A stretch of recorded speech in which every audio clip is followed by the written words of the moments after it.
Millennial Incantations. Hi.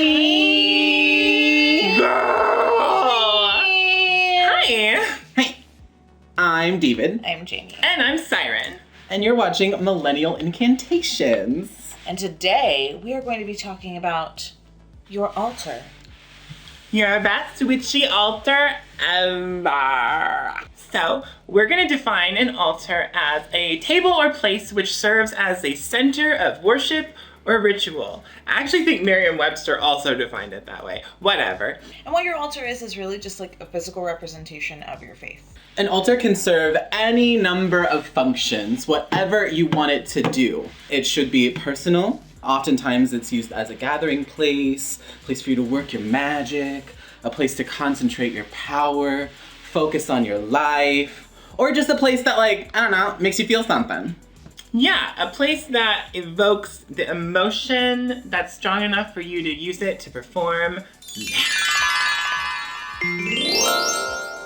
So, we're putting together your best witchy altar ever. Step 1, pick a location. And there are so many ways that you could consider the location of your altar. Some people like to stay with tradition and put their altar in a specific place within their home or residence. Sometimes this is facing a specific direction. It really just depends on your specific faith or your specific belief system. If it needs to be facing a certain direction, then it must face that direction. But if you don't care about stuff like that, then whatever. Yeah. Yeah. Again, it should be personal and it should mean something to you. If a specific direction has no power over you, then who cares? But if you feel like it really has to face north to work, then do it. Because that meaning has power for you. I know, I don't even know where north is. I do. She's the only It's one. No. Yes. Another consideration you might have to make, even though we really hope that you don't, is if your altar has to be kept secret. If you are in an environment where it's not cool for you to openly be a witch, well, first of all, that sucks. But second of all, if you can still have an altar and keep it secret, then do it. When I was a teenager, I used to keep an altar inside of a dresser drawer. And that was not very functional, but at least I had it, you know? At one point in a place that I lived, the people I lived with weren't super cool with me being Wiccan. So what I did is I just had a different element representation on each one of the north, south, east, and west facing walls. So little did they know that the entire room was my altar. So your whole room was the altar. Yeah. Fuck on that, muggle. Yeah. Yeah, muggles. I kept mine in a closet for a while. Yeah, you did. Literally. Everybody knew. All the jokes, but I really did. Glass closet, am I right? Hey. It was in my bedroom, Hashtag and it was really well concealed, and I would just go there, I'd light a bunch of candles, and do all sorts of witch magic, and my parents never knew. And then your altar is sometimes based just purely upon necessity and your space that you have. For me, this is not my home. This is where Siren and David live. Uh-oh, cat's out of the bag. We don't live together. In my house, my apartment is really, really small, so my altar is actually smaller than this. So, yeah, I have to, keep it kind of small and tight, but I also decorate my whole house pretty witchy, but my super sacred items are in a very, very small space, and there's nothing wrong with that. No, and nothing about what Jamie said should make you feel bad about the size or placement of your altar. If anything, it should inspire you that no matter what kind of space you're working with, you can find a way to make it work. Even if it's not as big as you would like, don't let that stop you from having what you want. And for some people, having a smaller space actually helps to concentrate and focus their intent, and it really gives them something very finite to focus on. When I first moved into a college dorm room, I set up an open altar because I could for the first time. And honestly, it wasn't even functional. You could barely really sit in front of it, but just the fact that I had it there to look at brought me a little bit of happiness.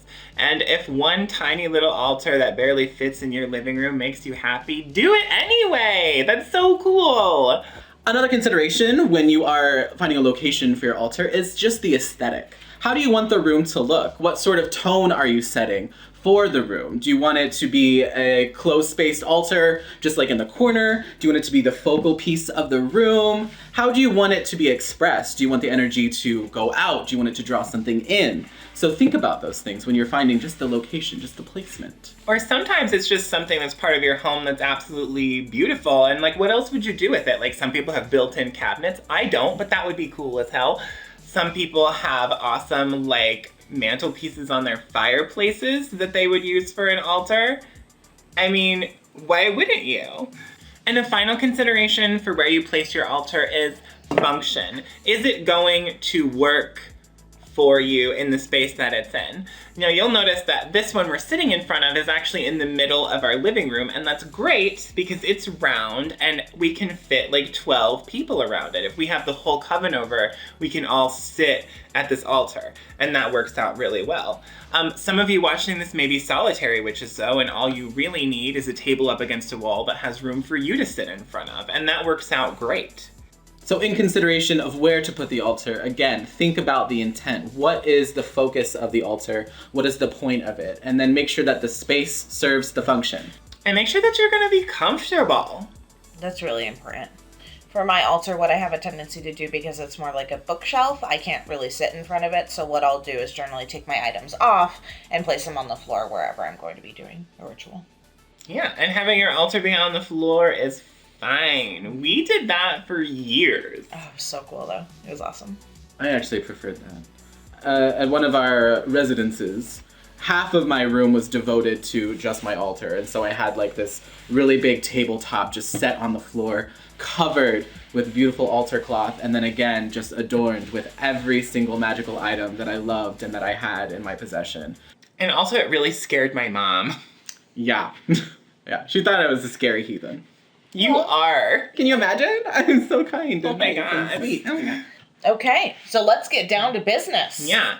Step 2, pick your foundation. So now we're going to do is show you a couple different locations where you can practice and a couple different locations where we practice as well. Yeah, and several different options for the kind of foundation you can use for your altar. And so this is our hutch. This is where we keep the majority of our magical artifacts when they are not on our altar actively being used.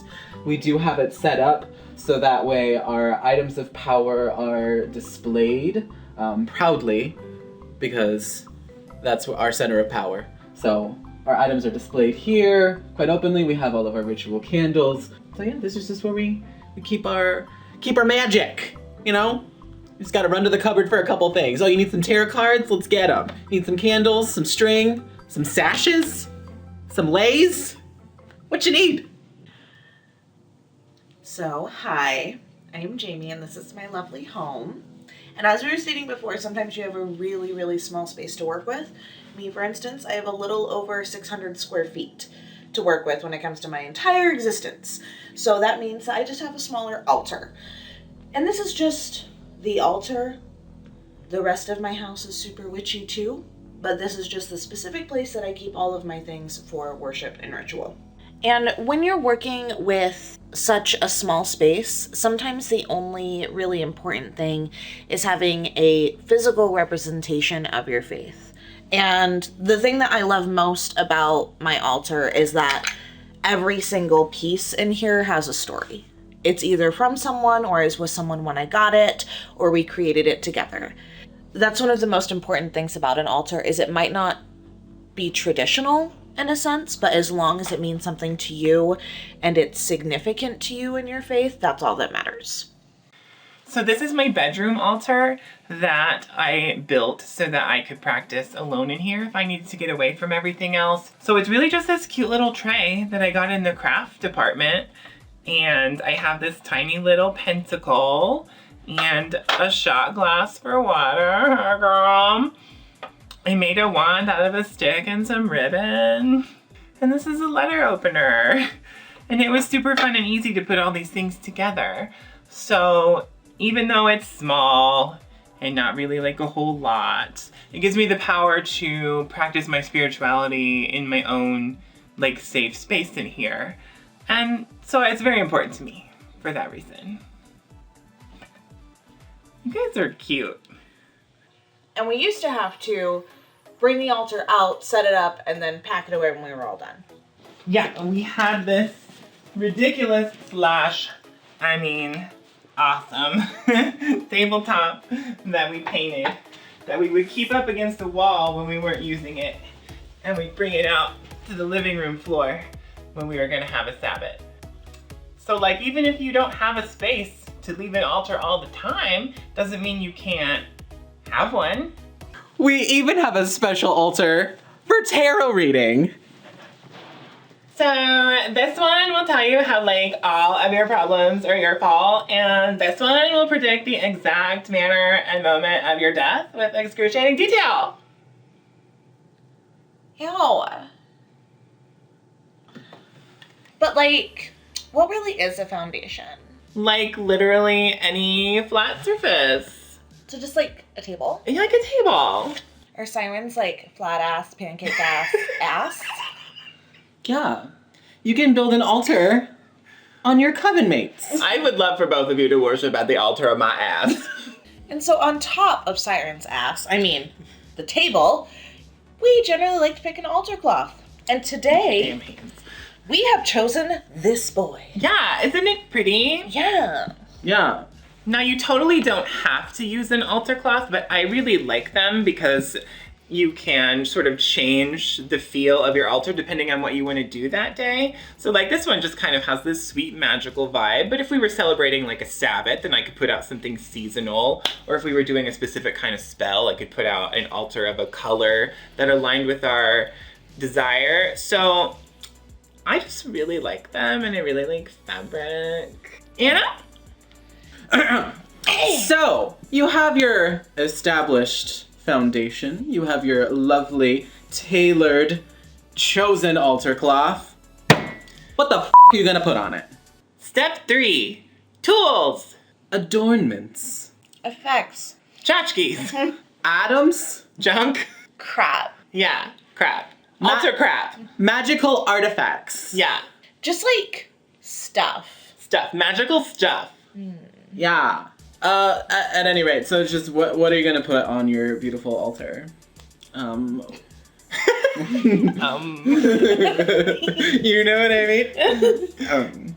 The following things that we're about to talk about, we're not in any way saying that you have to have all of this stuff. This is more like a list that should help inspire you to figure out what needs to go on your personal altar. Let's talk about the elements. Generally, during a ritual, most witches, most Wiccans, most Pagans might choose to have some sort of elemental representation within their spell work. And so, let's talk about that. Let's talk about the element of earth. Well, for the element of earth, I would use my pentacle. And I would use my Duradango or Earth Ball. And I would use a crystal. A rock, y'all. It's a rock, y'all. This one's carnelian. Who doesn't love rock? Ain't she pretty? And for the element of air, I would generally use... Oh, geez. Gracious. All right.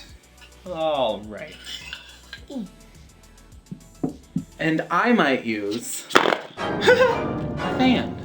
Ooh, she back, y'all. You know? Oh, girl. Yes. I call forth the element of air. Be here now. Call for the element of stop Oh, it. talk with the element and don't mess with my hair. Only making it better, sweetie. Giving you that good Revlon wind.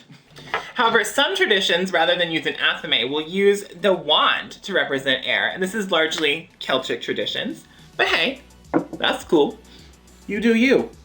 Boo. For fire, what I would use is the wand. And I just love my wand. That's really beautiful. Somebody really awesome made it for me. You don't say. Yeah, let's hold it up again. Oh my gosh. Bows, pretty. Yeah, rocks, pretty. Yay.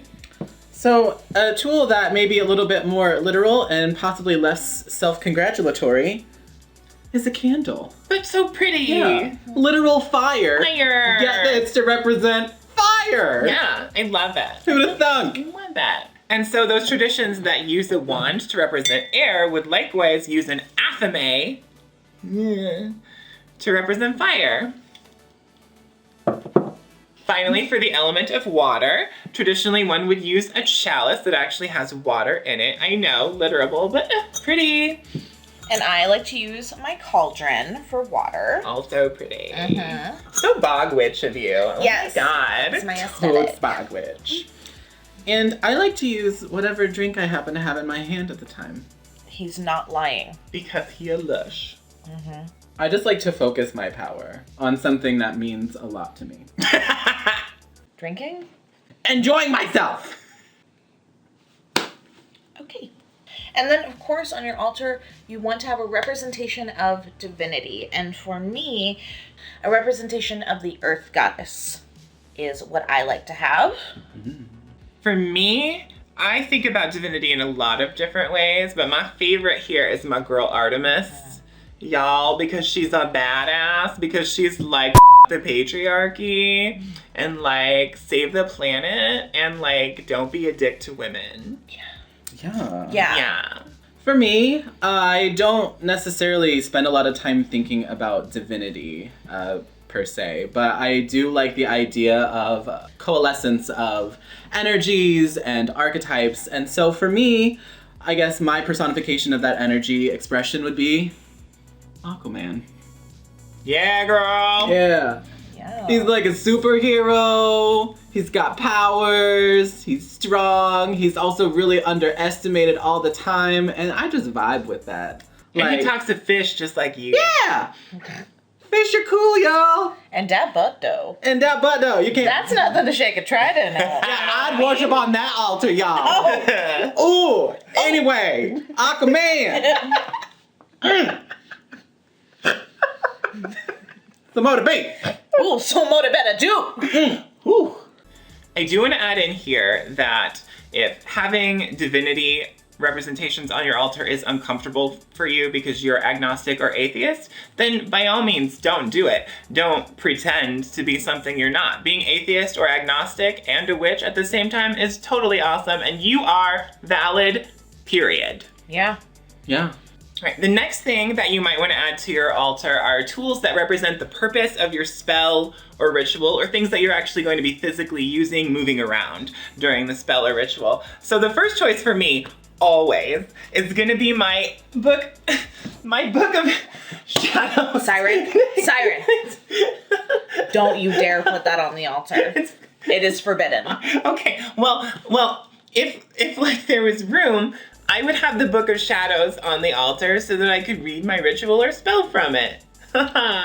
No table on planet Earth big enough I'll for just that. put this over here. So having your book close to you while you're doing your magic, especially your book that's a lot more manageable, is a great idea. What I would normally use for a purpose on my altar are herbs for any ritual that I'm doing. So, mortar and pestle.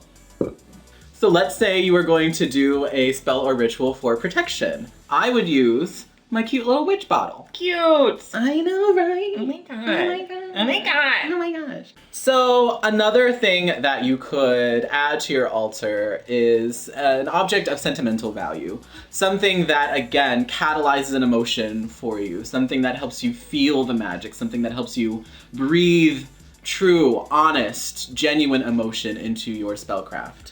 One of those objects for me is this little Celine statue. I found this while we were on vacay, and I just think it's absolutely beautiful. It reminds me of my cat. Looks just like her. Just like her. Down to the bug eyes. Down to the bug eyes. Down My a little piggy nose. Yeah, she's, and look at this little tiny head and this big ass body. Yeah. That's my our baby girl. girl. So she goes on my altar because she is sentimental to me. I love her, and she gives me strength.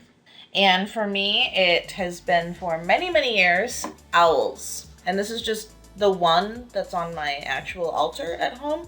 I have an entire shelf that looks over my altar of all shapes and sizes. It seems like we're going with like an animal thing here. And that's cool. So for me, it is this photograph of my sadly, dearly departed familiar. Her name was Seppi. We also called her Cheese Dog. She had many names. Yeah. And I just love to see her. It still makes me a little sad but I sort of have this guardian, familiar guardian angel kind of mentality with her, where I still think, what would Sephi do? And the answer is usually, be a bitch. Or write a poorly constructed gay romance novel. Or star in a movie. Or throw up. All things I enjoy doing. And you can have any number of sentimental objects. I have a few more here. Like this box. I've had it since I was young. And I keep inside of it all of my little treasures. I have a bunch of movie stubs. I have some gifts. You actually gave me this wooden pendulum. I have a picture of my nephew. I have a little acorn top. Again, these things might seem a little bit silly, but these are memories that I have. It's absolutely not silly. Anything that fills you with a strong emotion or makes you feel powerful and witchy just by looking at it absolutely should be on your altar, no matter how silly it might seem to anybody else. And I had something very similar for a long time. I had a little cup from a Renaissance fair in Michigan that my boyfriend and I went to, and I would put all of our really sentimental stuff from our first dates and all that in there. And we have since done so many things. So that had to evolve from a little cup to a giant bird cage hanging in my living room. So although it's not directly on my altar because I can't fit anymore, I definitely consider it to be a part of the altar.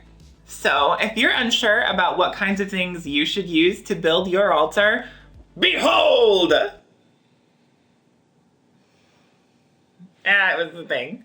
If you go through our list of things to inspire you on what you could use and put it all together, you'll have hopefully a much more organized, yet just as beautiful altar as the one we've assembled today. And our altars collectively, no matter the season or Sabbath, they have a tendency to be very busy. And if you want to take a more minimalistic approach, that's cool too. Personally, because we are such an eclectic coven and we have so many different perspectives added to our altar, we like that to be reflected. So we have different objects that mean different things to each of us and things that have collective meaning as well. Even just this space where we operate has collective meaning for us. Once we enter, we get into that mindset. We're going to do a ritual. We're about to do it. Let's do it. And however you do it, however much space you have or don't have, is perfect and awesome. And remember too, we have been practicing for a long time. Let's not reveal our age. A very long time. So you might not have all of these things, and that's okay. My first pentacle was drawn on a piece of paper in Sharpie, and I didn't cut out the pentacle. It was just a pentacle on a square piece of paper. And you were still a badass witch. Yeah, and I had a steak knife as my athame, and I had a tea light candle for fire, and it was awesome, and memories that I look back on very, very fondly. So, wake it how you wanna, as always. Yeah. And, like, all these accoutrements are so cute and wonderful and, again, meaningful to us, but none of it is necessary. You can, if you have the skill, visualize your altar within your mind and perform your magic there. I don't have that skill. I'm much more visceral, so I can't, like, see stuff. But if I need to, in a pinch, I can call up an altar wherever the hell I am, and I can do the spell.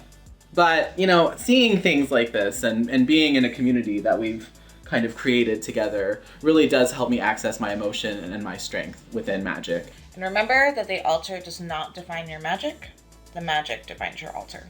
Bottom line, don't worry about everything being Instagram perfect. Don't worry about matching up to what all the witches that you know have done. Make it right for you. Don't let any person tell you that it has to be this way, but do let other people inspire you to do things your way. You set the rules in your magic. Your belief causes change. And so however you choose to enact that belief, however you choose to represent that belief, it's what's right for you and it's what should be on your altar. And it's awesome. Yeah. And great. Yeah. You're just great. like you.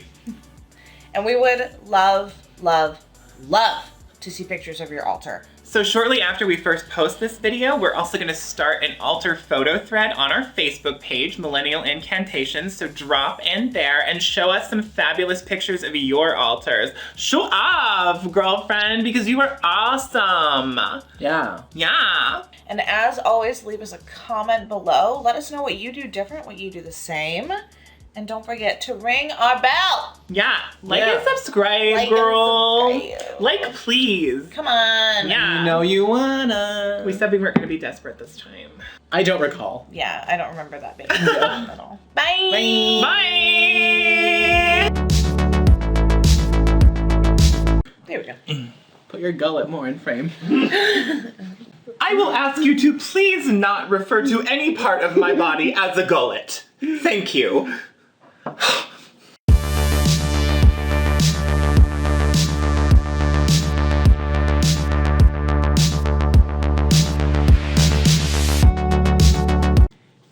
Can you see me? Shut up. Can you make sure I don't look like a fucking manatee, please?